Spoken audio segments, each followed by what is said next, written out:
The next part of our procedure has a couple of different components to it.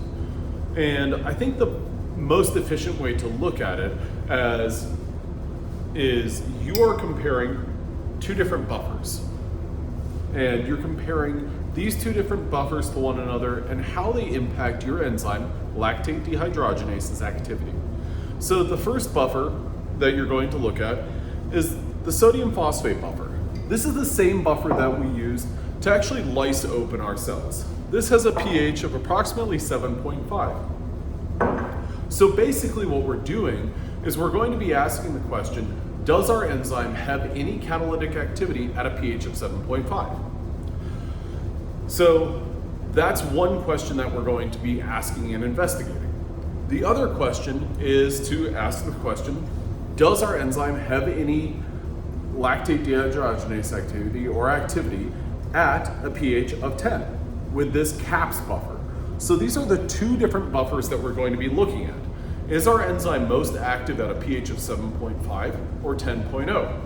So that's one way that we're going to, or one thing that we're going to be investigating in this second part of our experiment. The other part of our experiment is the actual assay itself. We're going to be getting familiar with that assay because this is something that we're going to be doing quite a bit moving forward. Now, this catalytic assay has a couple of different components, one of which I've already addressed, that being our buffer. The next component is something that you'll become familiar with as being the solution that's wrapped in the aluminum foil. That solution is nicotinamide adenine dinucleotide plus, or NAD plus, which is nicotinamide adenine dinucleotide in its oxidized form. The other component is a sodium lactate solution.